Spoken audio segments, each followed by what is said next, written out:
Kenya મને કેવું લાગ્યું, મેં 4 લીટી લખી છે કેન્યા માટે કે દિવસ અહીંના ગરમ અને ઠંડી અહીંની રાત છે. દિવસ અહીંના ગરમ અને ઠંડી અહીંની રાત છે. લુહાણા, પટેલ, બામણ, વાણિયા સૌની ગુજરાતી એક જ નાત છે.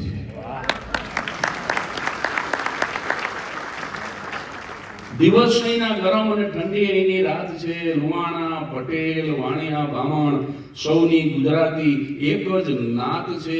જાંબો, હબારી, મુજૂરી સાના. જાંબો, હબારી, મુજૂરી સાના, જ્યાંને ત્યાં જુઓ ત્યાં એક જ વાત છે. કેન્યાએ બીજું કાંઈ નથી પણ એક નવું ગુજરાત છે. કેન્યાએ બીજું કાંઈ નથી પણ એક નવું ગુજરાત. બસ આવી રીતે સીટી ન મારતા.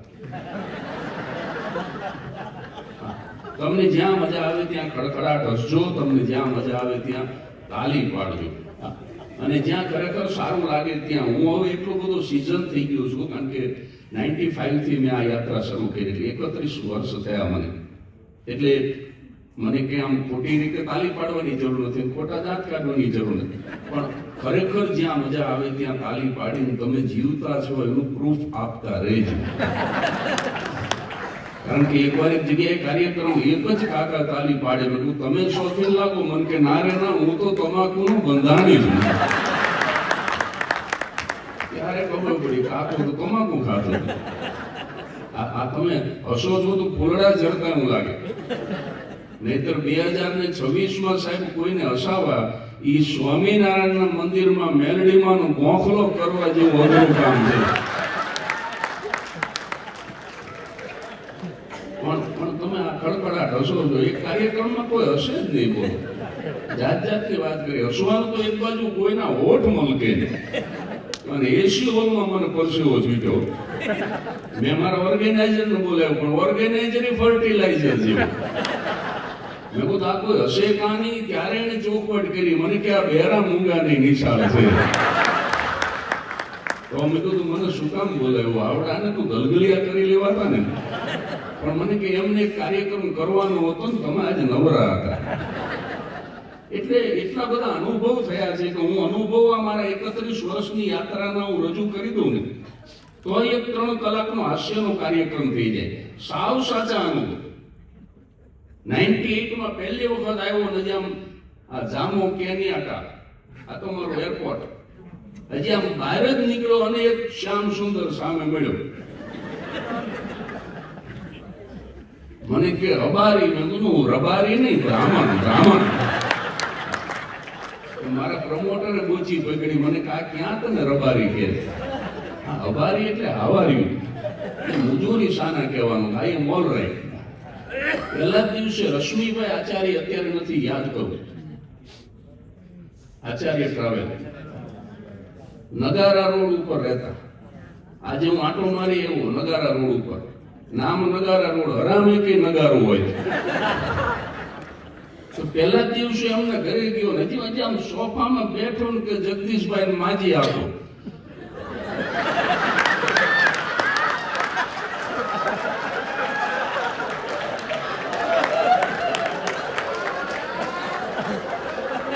હું બેઠો ઉભો થઈ ગયો. મેં કહ્યું મારો વાંક શું, મને માજી આપો. અરે મને કે બેહી જા, પાણી આપવાની વાત છે.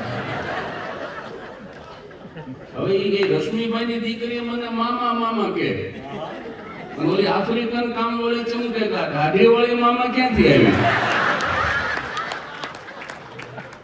મૂળજીભાઈ પિંડોલિયાએ પ્રોગ્રામ રાખ્યો. આજે મેં એમની સાથે વાત કરી. એમની તબિયત સારી નથી. મને કે નહીં તો હું આવ્યા વગરનો હતો.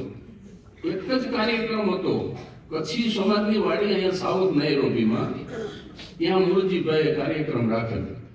અને સાહેબ હું આમ 9 વાગ્યાનો કાર્યક્રમ છે કે 8 વાગે તમને લેવા આવશે. હું તો પહેલો જ કાર્યક્રમ, અને હું તમને બહુ દિલથી કહું છું, આજે આ ટૂરનો આ પહેલો કાર્યક્રમ હતો ને, ત્યારે હું સ્ટેજ ઉપર આવ્યો ત્યાં સુધી એટલો બધો કોન્શિયસ હતો કે જાણો હું મારી જિંદગીનો પહેલો જ કાર્યક્રમ આપવા જઈ રહ્યો છું. દરેક કાર્યક્રમને તમારો પહેલો કાર્યક્રમ માનવો. હંમેશા વિદ્યાર્થી રહેવું. કંઈક શીખવાની હંમેશા તાલાવેલી રાખવી, તો બહુ વાંધો નહીં આવે. મને આવડી ગયું એ જ્યારે આવશે ને પછી ભગવાનને મજા નહીં આવે, ઓડિયન્સને તો આવશે. તો પહેલો જ કાર્યક્રમ 98માં તો હજી કંઈ નામ નહીં, ધામ નહીં, કોઈ ઓળખે નહીં, સોશિયલ મીડિયા નહીં. મને કે 8 વાગે તમને લેવા આવશે. સાહેબ 7:30 વાગ્યાનો જભો પહેરીને આટા મારું, જલ્દી પહોંચી જઈ. 8 વાગ્યા, 8:15 થયા, 8:30 થયા, પરસેવો વળવા માંડ્યો. મેં બધા પહેલો જ કાર્યક્રમ કેન્સલ થાય છે તો લોકો શું વાત કરશે ઇન્ડિયામાં? ગયા હતા મોટા ઉપાડે, લ્યો પ્રોગ્રામ જ ન થયો. આ બધું જ્યારે તમે જ્યારે કલાકાર તરીકે પરફોર્મ કરવા જાવ ને ત્યારે આ અનુભવ થાય છે ડગલે ને પગલે. સાહેબ 8:45 એક આવ્યો શ્યામ સુંદર, અને આવ્યો એવો હું તો હળી કાઢીને બેસી ગયો. મને કે મારા મોજા. મેં કીધું અત્યારે મોજા લેવાનું રહેવા દીધો, હું કે મારા કાઢી દઉં, બાકી તારા ન પહેરવા દઉં. વળી ઓલા પ્રમોટરે ગોચી પકડી કે આ ક્યાં મોજાની વાત કરે છે, મારા મોજા મને સમજાય નહીં. એટલે અમુક બાબતો અને આમાં શું છે, અમારે આ સમાજ પાસેથી જ લેવાનું. અત્યારે હું આવ્યો, અત્યારની તાજી જોબ કહું, 8:30 વાગ્યાની, 11 મિનિટ ને 35 સેકન્ડ પહેલાની આવ્યો. ગુરુને મળ્યો, મહેન્દ્રભાઈને મળ્યો, નીતિનભાઈને મળ્યો. એટલે મહેન્દ્રભાઈ ઓળખાણ કરાવી કે આ નીતાબેન ગુરુના વાઇફ છે. સાહેબ તમે જુઓ, મુકેશભાઈના વાઇફ નીતાબેન, એ મોટો માણસ. ગુરુના વાઇફ નીતાબેન, એ મોટો માણસ. બે પોતાના વિમાનમાં ઉડે. આ નીતાબેન ને પોતાનું વિમાન ગુરુ હલાવી લે. 11 મિનિટ પહેલાની જોબ. ઓલા નીતાબેન ને પોતાનું વિમાન. પણ હવે જો સાંભળો સાહેબ, નામ એક સરખા હોય એટલે એક જ સરખી પરિસ્થિતિ હોય એવું માનશો નહીં. મારા વાઇફ નું નામ નીતાબેન જ છે. આ બે નીતાબેન વિમાનમાં ઉડે, ઓલી નીતા રિક્ષા વાળાને રજ્જક કરતી હોય કે બસ સ્ટેન્ડ ના 20 રૂપિયા ન હોય 15 લઈ જાઓ. એટલે મુકેશભાઈ ની નીતા અંબાણી, પણ મારી નો અંબાણી. એટલે નામ એક સરખા હોય એટલે એના ગ્રહો હરખા હોય, એનું નસીબ હરખું હોય. આ નીતા ઓલી નીતાને ક્યાં મેળ કરવો? અને રાશિમાં તમે જુઓ, સિંહ રાશિ વાળા કૂતરાથી ગીતા હોય, રાશિ સિંહ હોય. આપણે કઈ રાશિ કઈ કન્યા, પણ 38 વર્ષે મેળ ન પડતો હોય. કન્યામાંથી તો આગળ કેટલી પ્રોગ્રેસ કરી ગઈ હોય. એટલે એવું બહુ માની લેવાની જરૂર નથી. હું સુરેન્દ્રનગરથી અમદાવાદ મારો ડ્રાઈવર માંદો, એસટી બસમાં બેસીને કાર્યક્રમ આપવા જતો તો બસ નબળી આવી ગઈ. મેં કીધું આપણે હાસ્ય કલાકાર, લાવને કંડક્ટરની મસ્કરી કરું. મેં કીધું આ ખટારો ક્યારે ઉપાડશો? કંડક્ટર મને કે કચરો ભરાય કે તરત. એટલે હાસ્ય કલાકારની ફિલ્મ કોઈ ન ઉતારે એવું માની લેવાની જરૂર નથી. હજી તમને કહું, હું બોલવામાં કેટલી વખત હું ભરાઈ પડ્યો. હું ઇવનિંગ વોકમાં નીકળ્યો હતો, બનેલી ઘટના. 5 વર્ષનું પાડોશીનું છોકરું બેઠું ચોકલેટ ખાતું હતું. મને શું કુબુદ્ધિ ભૂજી, મારે કાંઈ બોલવાની જરૂર નથી, ખાલી વોક જ લેવાનું હતું. મેં વણમાંથી શિખામણ આપી. મેં કીધું બેટા બહુ ચોકલેટ ન ખવાય, તારા દાંત ખરાબ થઈ જશે. એ 5 વર્ષનું પાડોશીનું ટેણિયું એક જ વાક્ય બોલ્યું. મને કે મારા દાદા 105 વર્ષ જીવા. મેં કીધું ચોકલેટ ખાતા હતા? મને કે ના, પારકી પંચાયતમાં પડતા નહોતા.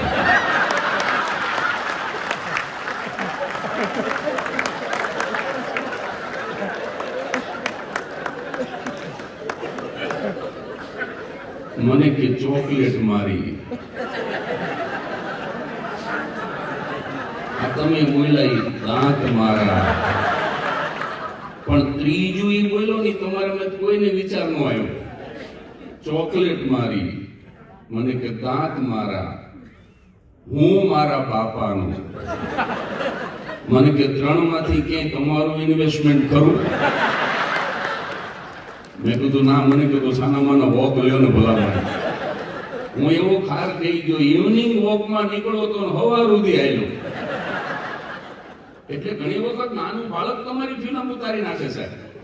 એક ઘરની અંદર બધાએ કાળા વાળ કર્યા, દાદા અને દાદીએ કાળા વાળ કર્યા, મમ્મી અને પપ્પાએ કાળા વાળ કર્યા, મોટા ભાઈ અને ભાભીએ કાળા વાળ કર્યા.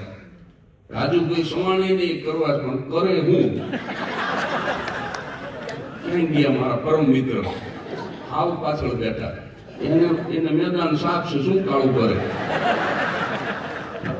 આમને છે જો આ મુકેશભાઈ,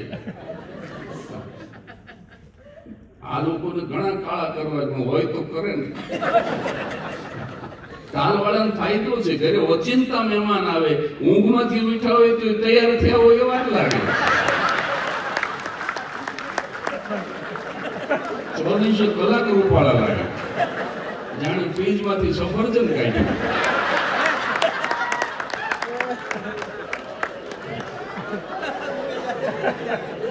પણ આમને ફાયદો હોય તો એની સામે એકાદું નુકસાન હોય. આ લોકોને નુકસાન શું કે મોઢું ક્યાં સુધી ધોવું એ નક્કી ન થાય.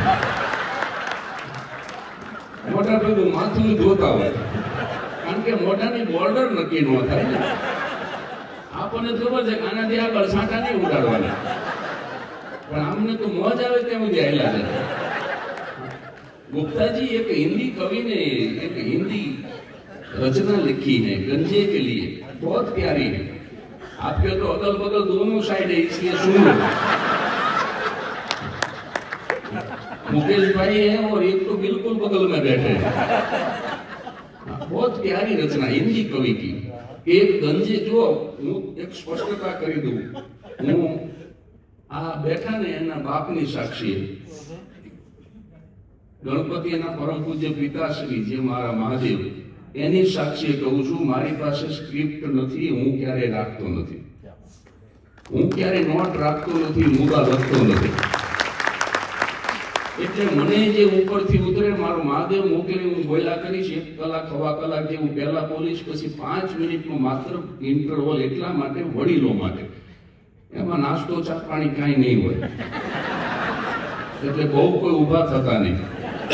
અને પછી 1 કલાક 1.25 કલાક બોલીશ, પણ મને જે ઉપરથી ઉતરે બોલ્યા કરીશ. પણ કદાચ તમારે કોઈ પણ વિષય ઉપર તમારે જોક સાંભળવી હોય તો વિથ રિસ્પેક્ટ હાથ ઊંચો કરી દુનિયાનો કોઈ પણ શબ્દ બોલજો, ને એટા મોમેન્ટ હું જોક ન કહું તો હું શાહબુદ્દીન રાઠોડનો ચેલો નહીં. હું મહાન નથી, પણ મારા ગુરુ બહુ મહાન છે સાહેબ. અને મારા ગુરુએ એક વખત મારા ગુરુ માટે તાળીઓ વગાડી.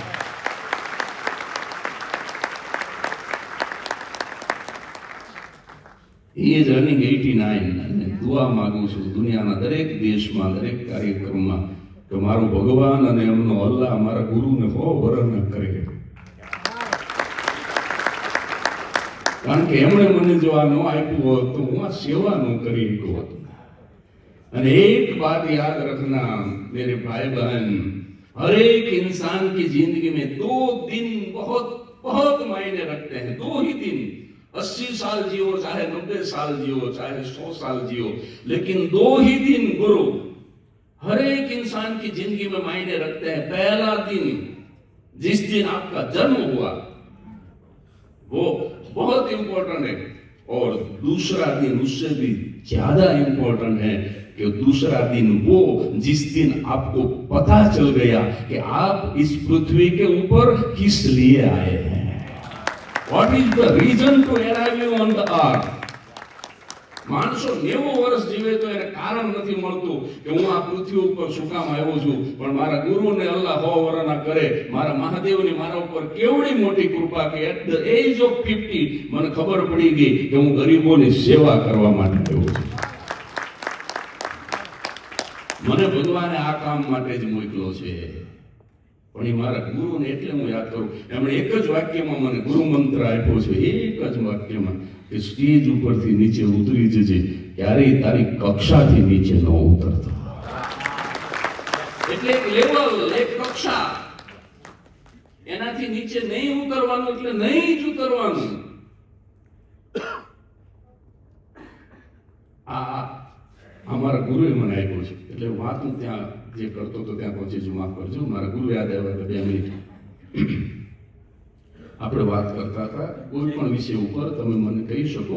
મને અત્યારે જે યાદ આવી વિલા કરું છું.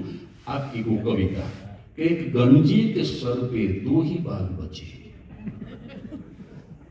2 ही बाल. तो एक बाल ने दूसरे बाल से कहा, क्यों ना हम शादी कर ले.